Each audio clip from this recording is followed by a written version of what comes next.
Good evening, everyone. Thank you so very much for that introduction. My name is Katrina Khan Roberts. On behalf of the Caribbean Climate Network, I'm here today for us to talk about climate anxiety. So, my first question today is, how do you feel about the climate crisis? You can have a pen and paper next to you, because how we're going to note these feelings is by using smiley faces. So I would love it if you would draw out the smiley face that's here that makes you feel most, what do you feel most about with regard to the climate? So do you feel bored? Do you feel furious? Do you feel scared? Those are the kinds of emotions. I want to find that main emotion when you hear about climate. How do you feel?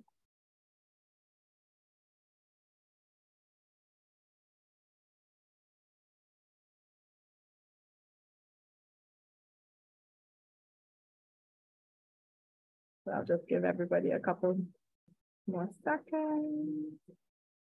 And you can draw your little smiley with whatever it is you like. Doesn't have to be just the smiley with his hand. So like, for example, with me, for those of you who know, I love mermaids. So I'm doing my little smiley with a mermaid tail. I'm going to show you guys my terrible drawing of a mermaid tail here. So this is my sad smiley.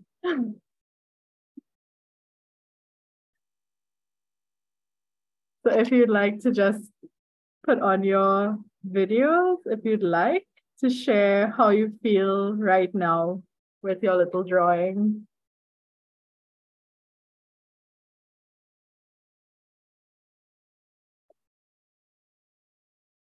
I'm not seeing anybody opening their cameras with the little smileys. I was drawing. Yay! Thank you, Amira. So we're seeing some angry, we're seeing some very upset, we're seeing some nervous. If somebody could take a screenshot, that would be great. Oh, thank you so much. So I mean the overall feeling is negative, right? We're all very worried, we're all very scared, we're all very sad. It's a lot. But one great thing about feeling all of these feelings is that with understanding, sometimes we can rationalize these feelings. So today, together, we're going to go through a little exercise for us to rationalize these feelings and see if we can take control of them and make sure that we're not so anxious going forward. So, a little bit about the climate crisis itself, because it is still something that is misunderstood a lot. Climate crisis and climate change is a human caused climate change. It is not natural variability. So, natural variability is what we've seen over time, where you've had ice ages, you've had periods of heat. Climate change is caused by emissions that humans have put out into this atmosphere that we're in right now. And the fossil fuel emissions come from generating power, manufacturing goods, cutting down forests, using transportation, producing food, or consuming too much. So these are the main reasons for the climate crisis. The climate crisis is going to have an effect. So this is what's making us nervous, right? It's leading to hotter temperatures, which of course we're experiencing today. I can tell you I look very sweaty. Excuse my my sweaty appearance. We're going to have more severe storms. We know that the hurricane season has started in the Caribbean region. It's very nerve-wracking. We are going to have increased droughts. We're going to have a warming, rising ocean because we know that water expands when it's warmed, right? We're going to have a loss of species because of this temperature change, because of the lack of water, because of the change in resources and habitat.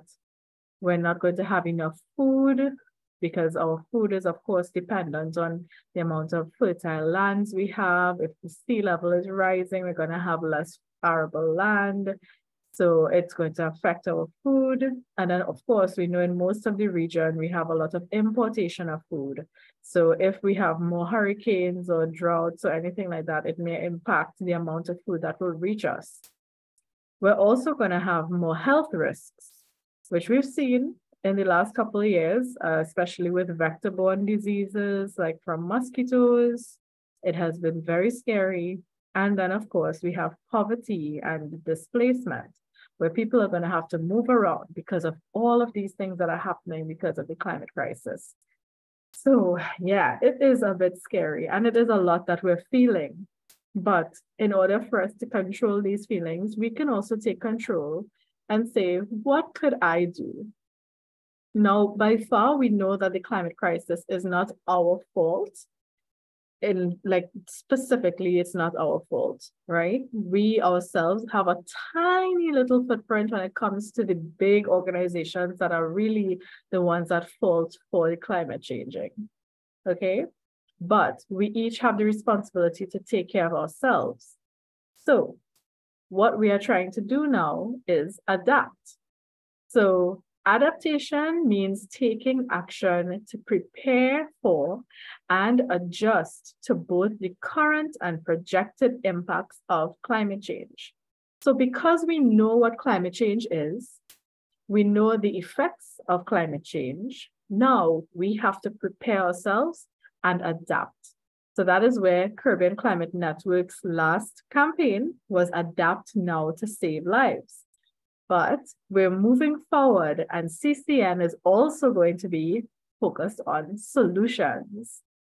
So natural climate solutions are conservation, restoration, and improved land management actions that increase carbon storage or avoid greenhouse gas emissions in landscapes and wetlands across the globe. So isn't that interesting? It's about keeping that carbon in the ground. It's about making sure that we stop these emissions from overwhelming the natural processes of our world that is causing the climate crisis. So that's a lot that actually gives us a little bit of a way forward. So I'm personally feeling a little bit more hopeful.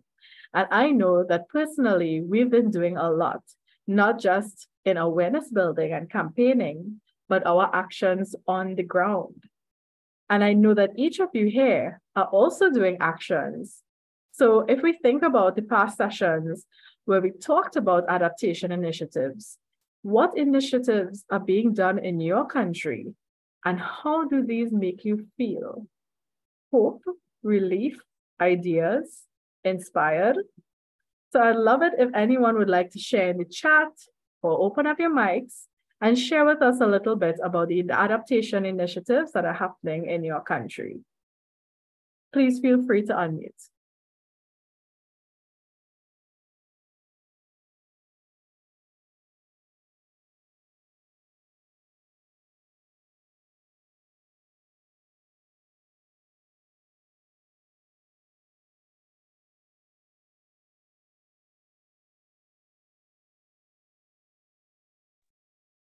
Can anyone share about their last activities? Last year we had our month of action. If you'd like to share a little bit about what your group did.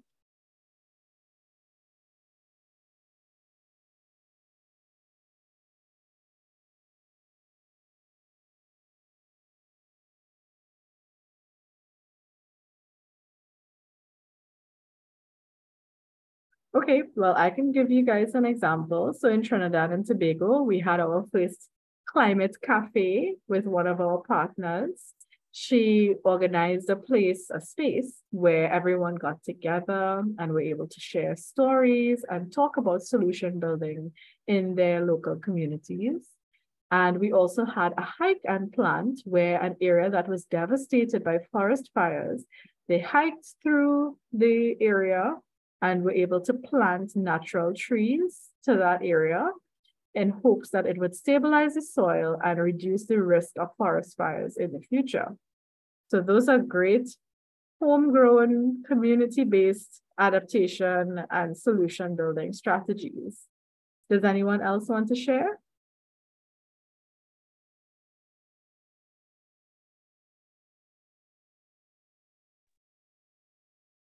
Here in Guyana last year for our month of action, we had, I guess, similar to the Climate Cafe, but it was more of a picnic and gaff, and we talked a lot and reflected a lot on like issues in Guyana and how we can work to create safer communities, and particularly with oil and gas development in our country.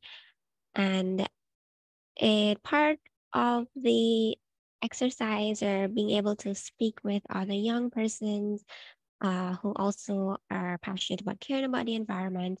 One of the feelings was hope, but one of the feelings was also, I guess, being a little confused or maybe a little overwhelmed in terms of looking at the how like large, or maybe not how large, but just the scale of the issue in Guyana, with it being oil and gas, and that being led by your government, a government that also advocates for good environmental practices on the international stage, and just kind of the dynamics of having to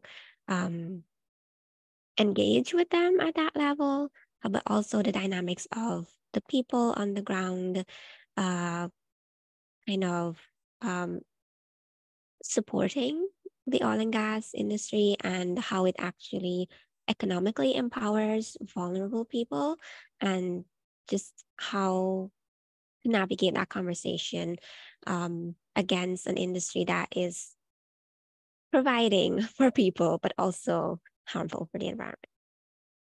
That is so important to think about. And we feel that way all the time in Trinidad and Tobago as well, because our major economic earner is the oil and gas sector.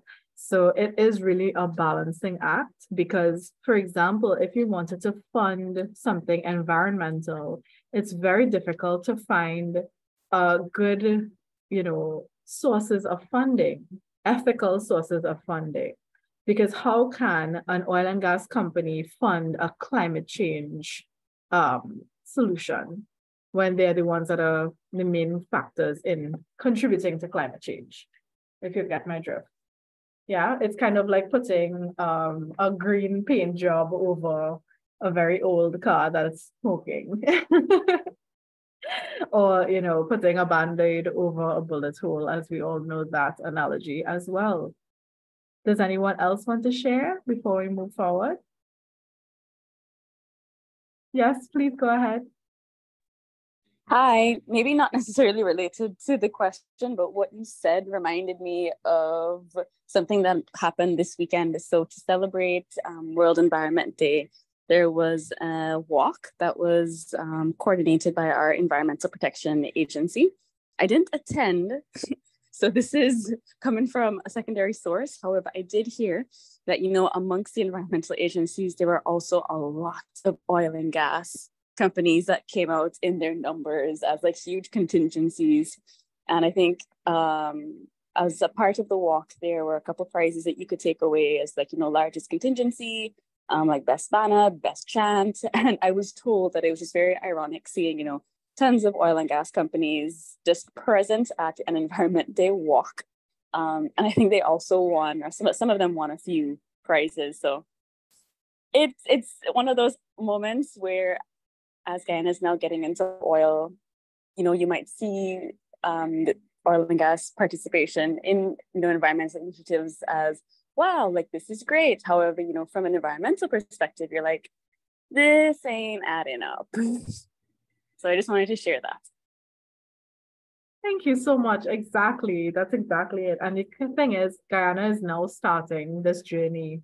And to be going from having green credits and being carbon negative to having these oil and gas companies come in and say that, they're going to revolutionize sorry, the economy, and of course, improve the quality of life for the people. It's a very attractive thing. I know in Trinidad and Tobago, it's ingrained in our culture that the oil and gas companies are doing good things for our culture, for our art, for our people, for our they're the ones that are funding all of the organizations that are doing the work on the ground. But I feel like if it's just blinding, like putting blinders on people because you're not seeing the actual impact that their organizations are having on the environment. So thank you so much for that. And again, yes, they are going to be the biggest voices that I heard to be like, yeah, let's protect the environment, but they're not thinking, even as the employees are not thinking that, okay, no, but we're damaging the environment first and foremost in our business.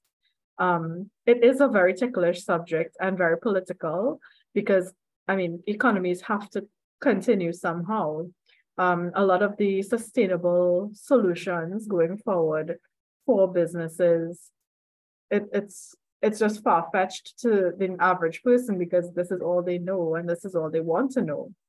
So it's again our solution building, it's our creativity, it's our innovation, it's our amazing artistic ability as well that's going to be the way forward for us to transform our economies from these high carbon emitting economies to more cyclical.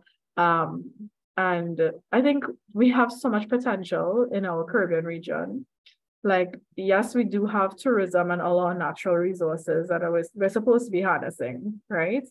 I think that we also have a lot of traditional knowledge that is not being utilized in the best way. Remember, we are kind of a melting pot of a lot of different cultures and a lot of different powers and different political affiliations, and the world is this big human construct. And we keep forgetting that nature is actually in control.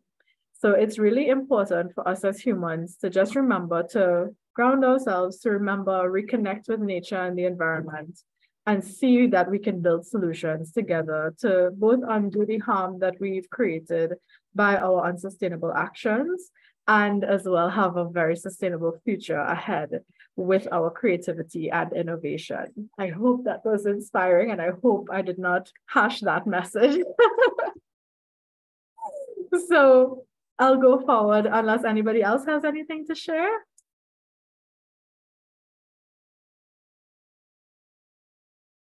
Okay, great. Thank you. So what helps me manage my negative feelings? So on your paper or in the chat or just out loud if you'd like, we want to list what helps manage your negative feelings under the categories of people, places, things, and routines. So for example, for myself, the things that help me manage my negative feelings, or rather the person who makes me be more hopeful, is my son. Because when I see him exploring the world and how he interacts with things, I'm just blown away every day. He thinks of like things in a different way. Like he will not interact with something in the way I would interact with it. So he is definitely a person that will manage my negative feelings, because as well, I don't want to be negative to impact his mood. I want him to always be happy. And the places that I enjoy the most are actually the beach. I feel like the beach is the most dynamic place. It's like so many things are happening at the same time. The wind is blowing, the sand and the waves. The sun or the rain is heating up and moving the surface of the sea or the surface of the sand. There are organisms living in the sand or in the water. There's so much that's happening at the same time. It's constantly in motion. You know, have you ever just like sat on the sand at the beach and thought, wow, so much is going on right now? So that is one of the places that is just like, it's not a distraction per se, but it's kind of like, you know what, everything can change and it can be okay at the same time. It can be chaos, but it can be organized chaos. Things that help me like manage my negative feelings. I enjoy writing. So if it's just before I go to sleep at night or something like that, I always have a piece of paper and a pen by my bedside table. And sometimes a poem just like pop into my head. So I always have to have pen and paper next to me so that I can note down the crazy things that are happening in my mind. And then of course, routines are a great safe space. Once you have like that construct of time and you know that you're gonna be, okay, this is my time allotment for this is my time allotment for this.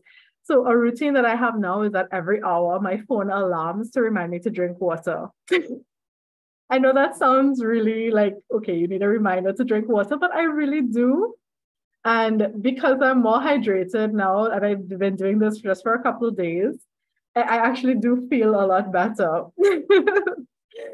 So, what helps you manage your emotions? You can make a list similar to this, and I'm happy to hear if anybody wants to share as well. So, please just unmute and share.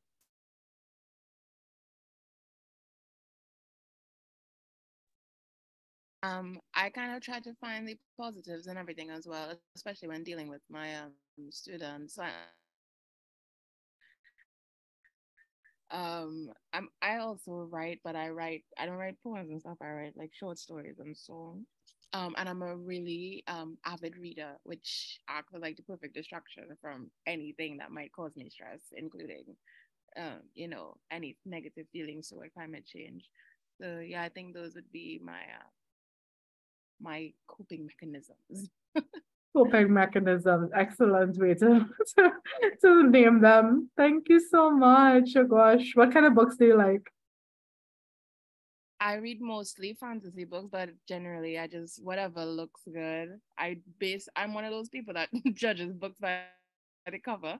So whatever cover looks appealing is what I pick up, but mostly fantasy books. I love them a lot. Excellent. So I'll send you my next book, right, to review. Okay. Thank you so much. Anybody else wants to share any of their coping mechanisms?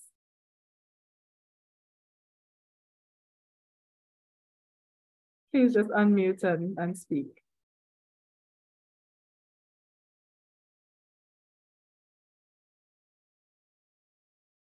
Share. Under the categories, for people, generally just family, is broad family, because many different people fall under there. Friends, the few close friends that I have that are always like inspiring or encouraging. And I think also I would add like random acts of kindness from strangers. So this isn't something that I go to, but if I'm having a bad day and I just randomly bumped into somebody and they were unusually or unexpectedly nice, I think it just brightens the rest of my day. So I would actually put them I would actually put them there as well. In terms of places, natural spaces, any nature space actually helps. But the accessible ones, I would say, are parks and the seawalls here in Guyana. Things, I would say, movies, making time for any of my hobbies. I think just me feeling like I have personal space helps me to deal with negative feelings. Anything that distracts me, I would say, helps. And routines, definitely getting enough sleep um, makes life so much better. And taking breaks from social media. Thank you so much. Yeah, social media is definitely something that drains a lot of our energy and impacts our emotions a lot because it's like news on steroids because the news is already so depressing, but when it's on social media, you get the added like public outcry and public opinion. So I feel like if social media does exacerbate a lot of the issues with regard to managing our emotions, because you're seeing all of these comments and you're like, oh my God, is this what people really think? I'm sure that's what you mean. Yeah, definitely. It I think just getting the news coming at you, and then sometimes there's like a lot of bad news. It just makes you feel less hopeful. If I just kind of sit by myself, like there are less negative thoughts in my head than what I get from my environment. Exactly. Thank you so much, Afifa. Does anyone else want to share their little management techniques with their emotions? Please feel free to unmute.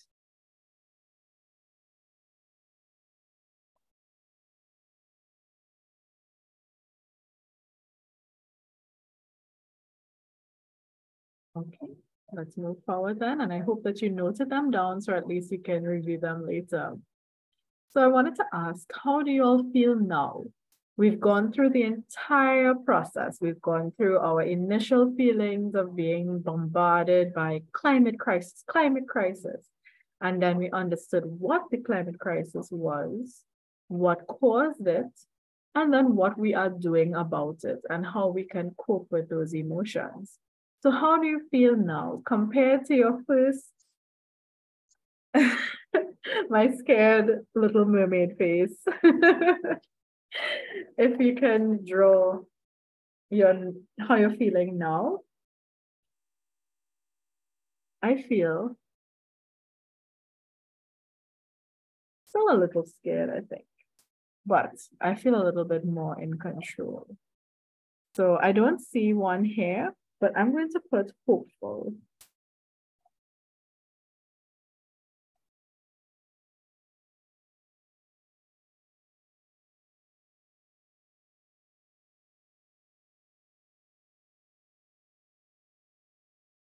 I'm going to draw my little mermaid here.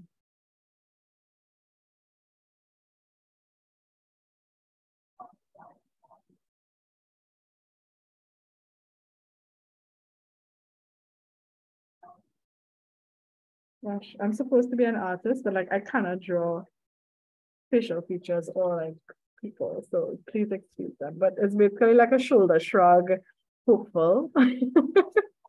So feel free to show me your drawings of how you're feeling right now. If you want to turn on your cameras.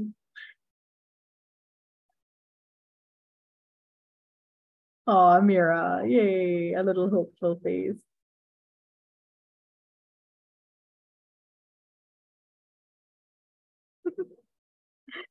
So thank you all so very much. I want to just have us go through a little breathing exercise together just for 1 minute. So, and are any of you swimmers? We're gonna do a little deep breathing exercise. All right, so you're gonna follow me. We're gonna breathe in and hold for 5. 1, 2, 3, 4, 5, and then breathe through your mouth. All right, and now we're gonna breathe in through our nose. 1, 2, 3, 4, 5, and then out through your mouth. And try and force that air out of your mouth, right? So we're gonna do it one more time. Breathe in. 1, 2, 3, 4, 5, and then out through your mouth. So in with the good air, out with the bad air. And I hope that you all feel a little bit better because we can be an unstoppable force of change when we're all pushing in the same direction. I hope that this helped ease some of your climate anxiety, and I'm happy to hear about how you're going to manage it going forward in the future. So thank you so very much.